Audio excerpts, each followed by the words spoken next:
केतली का बटन इतना नीला होगा कि साई पूछनी पड़ेगी मेरी बात का। आप देखना, मीरापुर में मैं हवा में कोई बात नहीं कहता हूँ। चुनाव शक्ति निर्माण की प्रक्रिया है, जिसके पास शक्ति होगी उन्हीं का भला होगा। ये बात मैं इस आधार पर कह रहा हूँ कि जिनके पास आज शक्ति है वो सिर्फ अपने अपने बारे में सोच रहे हैं। अच्छा ये होता जिनको जनता ने वोट की ताकत देके सरकार बनाने का मौका दिया है, जो पदों पे बैठे हैं वो सबके बारे में सोचते हैं। हम लोग जाति व्यवस्था को नहीं मानते, ना हमने बनाई है ना हम उसको मानते हैं। हम धर्म के मुद्दे पे कोई बात नहीं करेंगे। आप इस क्षेत्र का सर्वे करा लो, 70% गाँव का पानी अगर खराब नहीं निकला तो आप मुझसे मैं आपको चैलेंज देता हूँ इस बात के लिए। गवर्नमेंट 27,000 स्कूल बंद कर रही है, 1,42,000 टीचरों की वैकेंसी नहीं भर रही है, स्कूल बंद कर रही है। आप ही बताओ सरकारी स्कूल में किसके बच्चे पढ़ते हैं? किसान के, मजदूर के, गांव में रहने वाले गरीब के। किसका रास्ता बंद होगा? पढ़े लिखे बच्चे 4-4, 5-5 टेस्ट देके बेरोजगार घूम रहे, कोई पूछने वाला नहीं। कोई भर्ती ऐसी बताओ उत्तर प्रदेश में जिसका पेपर लीक ना हुआ? सारी भर्तियों के पेपर लीक हुए हैं और घोटाले, आरक्षण में घोटाला 69 शिक्षक भर्ती में आज तक सरकार ने पूरा नहीं किया। मैं तो आपको कह रहा हूँ हम बुनियादी लड़ाई लड़ रहे हैं। अच्छे स्कूल बने, अच्छे कॉलेज बने, अच्छे हॉस्पिटल बने, रोजगार के साधन आए, उद्योग धंधे लगे, कुटीर उद्योग लग के महिलाओं को रोजगार मिले। हम इसलिए शक्ति चाहते हैं कि लोगों की जिंदगी में बदलाव कर सकें। और हम हाशिए पे हैं सर, किसानों की फसल के दाम नहीं मिल रहे। आप दोनों भाई यहाँ खड़े हो, आप बताओ जो लोग सरकार में, क्या वो मिलों को कह नहीं सकते सख्ती से कि किसानों को उनकी फसल के दाम? पिछली बार का पैसा नहीं हुआ अब तक। ऐसे किसान कर्ज ले लेके और सुसाइड करता रहेगा, इसका जवाब है किसी के पास? आपने अग्निवीर योजना लाई भारतीय जनता पार्टी के लोगों ने। आप मुझे बताओ अग्निवीर के जरिए क्या आपने देश का मनोबल नहीं कमजोर किया? हमारी जमीन छीनी जा रही है, पुराने घरों में जहाँ 60-70 साल से लोग रह रहे हैं उन घरों को उजाड़ा जा रहा है, बुलडोजर चल रहे हैं। तो धन्यवाद सुप्रीम कोर्ट का, ये जोरदार तमाचा सरकार की गाल पे मारा कि तुम जज नहीं हो, ये काम जुडिशरी का है, ये हमें करने दो। क्योंकि हमारे लोगों में पावर को पाने क्या एक जुनून और जिद है। ये जिद जुनून नहीं होता तो आप बताओ बड़े बड़े पैसे वालों को हम नगीना में हरा देते क्या? 3 पार्टियां हैं। एक पार्टी जिनके परिवार में बहुत लंबी विरासत रही, जिनसे मेरे बहुत करीब रिश्ते भी रहे, जिनके परिवार में चौधरी चरण सिंह जी प्राइम मिनिस्टर रहे देश के, मैं सम्मान करता हूँ। दूसरे मुलायम सिंह जी रक्षा मंत्री रहे, मैं उनका भी सम्मान करता हूँ, उस परिवार का भी, उनकी भी पार्टी है। फिर तीसरी पार्टी को उनके नेता आए थे, वो भी अपनी बात रख के गए। मेरे पास क्या है पीछे आप बताओ? मेरे पास यही तो है गरीब समाज। ना तो हम किसी को विज्ञापन देते, ना ही हम किसी को, हम तो जमीन वाले लोग हैं। ना हम 2 नंबर का पैसा कमाते, ना हम 2 नंबर का पैसा खर्च करते। पत्रकारिता में आज के समय मुंह खोलने का भी और मुंह बंद रखने का भी क्या क्या दिया जाता है आप मुझसे बेहतर जानते हैं। सांसद जी, चुनाव पीक पे आज प्रचार का आखिरी वक्त है, आप पूरे मीरापुर में घूमे हैं, क्या माहौल है? आपको क्या लग रहा है, नतीजा क्या होने जा रहा है? देखो सर, मैं भविष्यवाणी तो नहीं करता। मैं तो किसान का बेटा हूँ। मेरे पिताजी प्राइमरी स्कूल के हेडमास्टर थे। कोई राजनीतिक विरासत हमारे पास है नहीं। हम महापुरुषों के रास्ते पे चलते हैं। हम वोट की वैल्यू समझते हैं और धीरे धीरे हमने समाज को भी जागरूक किया, वोट की वैल्यू समझे। हमारे लिए चुनाव कोई व्यापार नहीं है, कोई अवसर नहीं है। चुनाव शक्ति निर्माण की प्रक्रिया है, जिसके पास शक्ति होगी उन्हीं का भला होगा।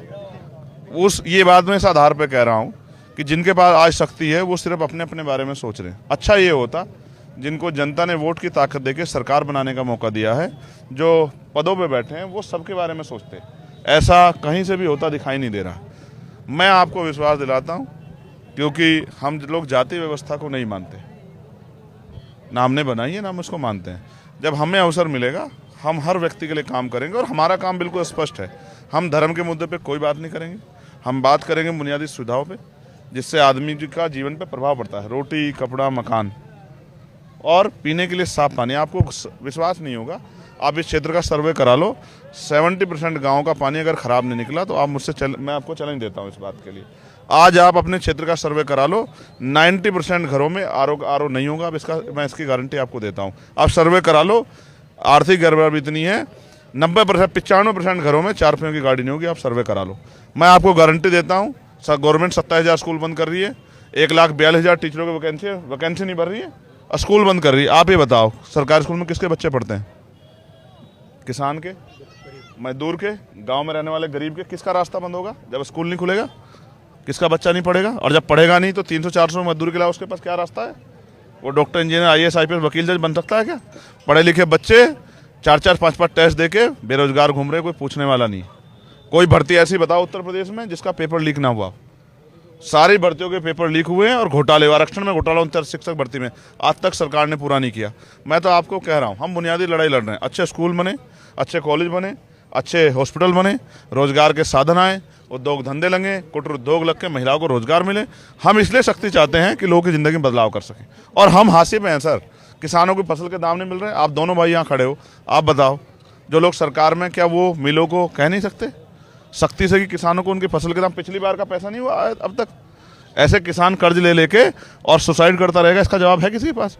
आपने अग्निवीर योजना लाई भारतीय जनता पार्टी के लोगों ने, आप मुझे बताओ अग्निवीर के जरिए क्या आपने देश का मनोबल नहीं कमजोर किया? मैंने आप पूछा पार्लियामेंट में कि कल पाकिस्तान की बात करो, बांग्लादेश की, चाइना पे सरकार का क्या रुख है बताए सरकार? क्या चाइना अंदर नहीं आया?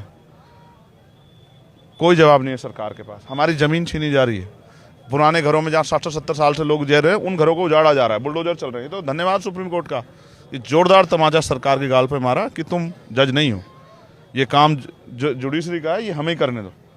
तुम्हें सरकार एक बार मिली है, सत्ता का मौका मिला है, सत्ता कर आराम से चलाओ, अपने आप को मालिक मत समझो। तो ये तो लोकतंत्र है। हम मैदान में और हम मेहनत कर रहे हैं, और मैं आपको विश्वास दिलाता हूँ हमारी मेहनत कामयाब होगी, क्योंकि हमारे लोगों में पावर को पाने क्या एक जुनून और जिद है। ये जिद जुनून नहीं होता तो आप बताओ, बड़े बड़े पैसे वालों को हम नगीना में हरा देते क्या? बड़े बड़े नाम वालों को हमारे पास क्या? आज हम यहाँ हैं, आज यहाँ 4 पार्टियों का प्रोग्राम, जिसमें आज़ाद समाज पार्टी का भी 3 पार्टियाँ हैं। एक पार्टी जिनके परिवार में बहुत लंबी विरासत रही, जिनसे मेरे बहुत करीब रिश्ते भी रहे, जिनके परिवार में चौधरी चरण सिंह जी प्राइम मिनिस्टर रहे देश के, मैं सम्मान करता हूँ। दूसरे मुलायम सिंह जी रक्षा मंत्री रहे हैं, मैं उनका भी सम्मान करता हूँ, उस परिवार का भी, उनकी भी पार्टी है। फिर तीसरी पार्टी एक और उनके नेता आए थे, वो भी अपनी बात रख के गए। मेरे पास क्या है पीछे आप बताओ? मेरे पास यही तो है गरीब समाज। मेरी ताकत क्या है? मेरी माएँ बहनें, मेरे भाई जो बेरोजगार घूम रहे हैं, इनको मुझसे उम्मीद है।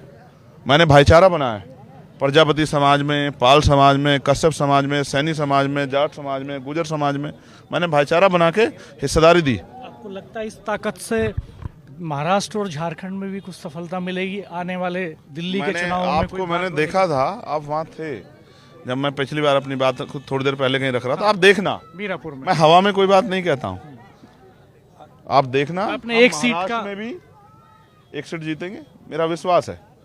अगर फेयर इलेक्शन हुआ, 20 तारीख को वोट पड़ने वहाँ, और एक जगह पड़ गए हैं, सीट का नाम है पाकी, और ये आता है झारखंड में, वहाँ भी मुझे भरोसा, क्योंकि हमने मेहनत की है। हम पे बड़े साधन नहीं है, कम रीढ़ की हड्डी मेरी ऐसे चस कर रही, बैठा नहीं जाता। हमने आपका शेड्यूल सुना 72 घंटे का। एक सवाल राजेश, आज हम मीरापुर में ओवैसी साहब भी हैं, अखिलेश यादव जी भी हैं, जयंत चौधरी भी हैं, आप भी हैं। आपको क्या लगता है कि वो जो चक्रव्यूह है तोड़ पाएंगे? नहीं सर, वो चक्रव्यूह मेरे लिए नहीं है, वो जनता के लिए। और जनता ने कोई एक पार्टी बताओ इसको मौका नहीं दिया। देखो, समाजवादी पार्टी को यहाँ से मौका मिला ऑलरेडी, ठीक है, और आरएलडी को भी यहाँ से मौका मिला है। अब रही ओवैसी जी की बात, ओवैसी जी तो आज कह के गए, आपने सुना कि झोजा समाज हक अदा करे। अब किसको हक अदा करना है, आप समझदार हो। अभी आपने झोजा समाज अगर हक अदा करेगा तो फिर तो ये समझो ना, जाहिद को कौन हरा सकता है, आप बताओ। आप समझो मेरी बात को। ये जो हवाएं बहती हैं, ये किसी का घर उजाड़ने के लिए नहीं होती, अक्सर बसाने के लिए भी होती। अभी आपने ये कहा था कि उन्हें तो कुदरत भी नहीं चाहता कि वो जीत जाए। किनको? अभी जब मीरापुर थे, मैंने जिनके लिए कहा था, हेलीकॉप्टर नहीं उतर पा रहा है, तो आपने कहा कि कुदरत बाधा। देखो मैं आपको बताता हूँ, नगीना के चुनाव में 2 बार हमारे विपक्ष के साथियों ने प्रयास किया कि वहां जाके सभाएं करें, और की भी, लेकिन जनता ने क्या किया? आप यहाँ, अच्छा समीकरण बताओ, आप दोनों यहाँ के वरिष्ठ पत्रकार हैं, प्लस किसके पास है? ईमानदारी से बताओ, क्या तो आरएलडी के पास है या चंद्रशेखर आजाद के पास? तीसरे के पास तो नहीं, ठीक है। तीसरे तो दूसरे के ऊपर खेल रहे हैं, तो उनको तो ये भी नहीं पता कि क्या मिलेगा। और ये उपचुनाव है, पावर की भूख क्या तो हमारे अंदर है, या आरएलडी अपनी सीट बचाना चाहती है?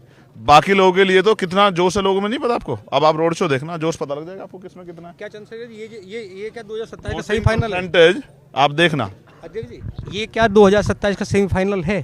केतली का बटन इतना नीला होगा कि साई पूछनी पड़ेगी मेरी बात का। चलिए, आपका वक्त बहुत कीमती है, आपको प्रचार में भी नहीं मैं ये नहीं कहता ये सेमीफाइनल है, लेकिन मैं आपको ये जरूर कहता हूँ 2024 में हमने 2 सीटें लड़ी थी, एक सिद्धार्थनगर, वहां जाके, क्योंकि मेरे ऊपर ठप्पा लगता है कि आजाद समाज पार्टी पश्चिम उत्तर प्रदेश की पार्टी है, तो पूरे, अच्छा हमारा दिल देखो कि हम 6 चरण बैठे रहे, तो हमने कहा क्या करें, किसको क्या कह सकते हैं। जिसकी मदद कर सकते थे, किसी की सामने से, किसी के पीछे की, फिर चले गए, तो वहाँ हमें 84,000 वोट मिले। आप देखो, जहाँ चुनाव इंडिया गठबंधन और एनडीए गठबंधन में था, वहाँ हमने 84,000 वोट लिए। बहुजन समाज पार्टी जो तीसरी बड़ी पार्टी है देश की, वो उसको 31,000 वोट मिले। तो बदलाव तो हो चुका है। अब वो बदलाव इसलिए नहीं दिखता, ना तो हम किसी को वो देते, क्या कहते हैं मैं सर उनको, भाटी जी विज्ञापन ना तो हम किसी को विज्ञापन देते, ना ही हम किसी को, हम तो जमीन वाले लोग हैं, ना हम 2 नंबर का पैसा कमाते, ना हम 2 नंबर का पैसा खर्च करते। तो जब हम 2 नंबर कमाते नहीं तो अपने बच्चों के पेट काट के तो हम किसी की जेब भरने से रहे, तो वो तो फिर कोई ईमानदार पत्रकार हो वो ईमानदार से दिखा सकता है।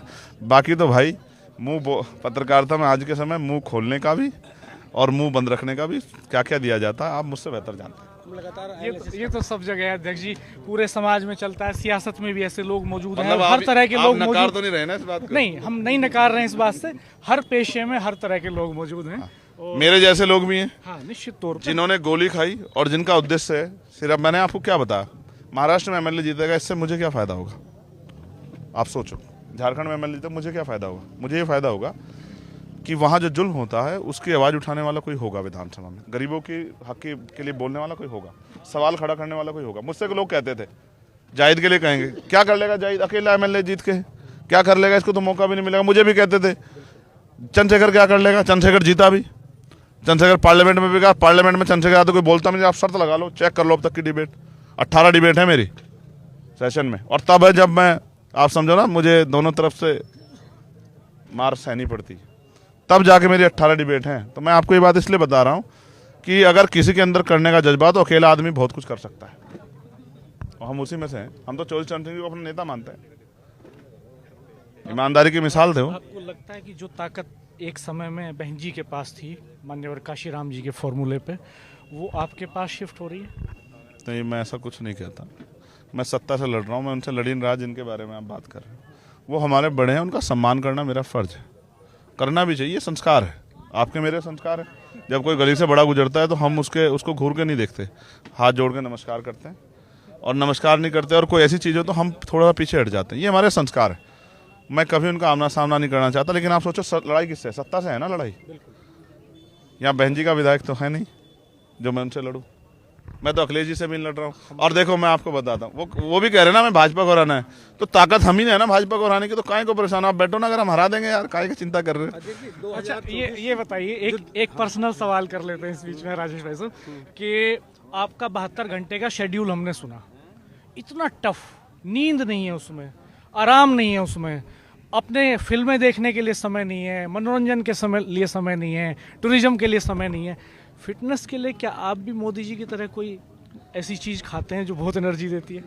खाता हूँ, सच बताता हूँ आपको, गम खाता हूँ, अपने लोगों की तकलीफ़ें खाता हूँ, उन पे होता हुआ जुल्म, और उसमें जो आग पैदा होती है उसको खा लेता हूँ, उसको अंदर रखता हूँ, और फिर ये सोचता हूँ कि ज़िंदगी का पता नहीं कब कहाँ से कौन सी गोली आके लगेगी, तो एक एक मिनट को खर्च करना है कि लोग मेरे जाने के बाद याद रखें कोई बहादुर था जो अपने लिए नहीं जिया, गरीबों के लिए जिया, इसलिए रुकता नहीं हूँ। और आपको भी नहीं पता ना, मृत्यु अटल सत्य एक दिन जाना ही है, ठीक है? अभी तो मीडिया ने जो मेरा स्वरूप दिखाया वही आपने देखा, जैसे जैसे मुझे अवसर मिलेंगे मैं आपको दिखाऊंगा कि काम कैसे होता है। और मैं आपको फिर विश्वास से कह रहा हूँ, हम व्यवस्था बदलने की लड़ाई लड़ रहे हैं, ये देश सिर्फ अमीरों का नहीं है, इसमें गरीबों का भी बराबर का हिस्सा है, और आज़ादी में सबका खून शामिल है। आप मुसलमान को या दलित को या पिछड़े को या आगड़े को, किसी को भी आप अलग नहीं कर सकते, उसको कमजोर करके आप देश ताकतवर नहीं हो सकता है, सबको साथ लेके चलना पड़ेगा। 2024 का जब चुनाव हुआ मेंबर ऑफ पार्लियामेंट का, जब चुनाव हुआ, बस एक मिनट, तो वही सीट थी जिस पर बहन जी पहली बार लोकसभा पहुंची, और वही सीट वहाँ वो उनके प्रत्याशी अपनी जमा जब्त कर जाते हैं आपके सामने। देखो आप बस एक चीज़ जान लो, कुदरत जब किसी को से कुछ काम लेना चाहती तो उसको बहुत तकलीफें देती है, ये नेचर का फॉर्मूला है। जिसको वो ताकत देना चाहती तो पहले आजमाइश करती कि ताकत का दुरुपयोग तो नहीं करेगा। चंद्रशेखर का खूब टेस्ट हो लिया, बिना सीट वाले लोग मंत्री हैं, मैंने मंत्रालय जैसी चीज़ों की तरफ देखा नहीं, क्योंकि मुझे अपने लोगों की परवाह है, मैं इनके काम आ जाऊं, मैं किसी गरीब के आंसू पूछ लूं, किसी के बच्चों को रोज़गार दिलाने में थोड़ा सा सहयोगी बन जाऊं, किसी के टूटे मकान को पक्का कराने में कहीं से मेरा योगदान हो जाए, जिस बच्चे की शादी है और उसके घर की व्यवस्था नहीं, उसमें कहीं तिनका भर मेरा योगदान हो जाए, कोई अस्पताल में बीमार पड़ा है, आप पता करा लेना, सबसे ज़्यादा लेटर मेरे होंगे, जो लोग बीमार होते हैं उनमें कभी उनके लिए प्राइम मिनिस्टर रात को उससे मदद मांगने के लिए या उनको अस्पतालों में एडमिट कराने के लिए, मैं कोशिश करता हूँ कि जो ताकत जनता ने मुझे दी इसका फ़ायदा जनता को मिल जाए। हमसे बात करने के लिए बहुत बहुत धन्यवाद, मैं आपने इतने टफ शेड्यूल में समय दिया। मैं अपने दोनों भाइयों का धन्यवाद करता हूं। Thank you sir.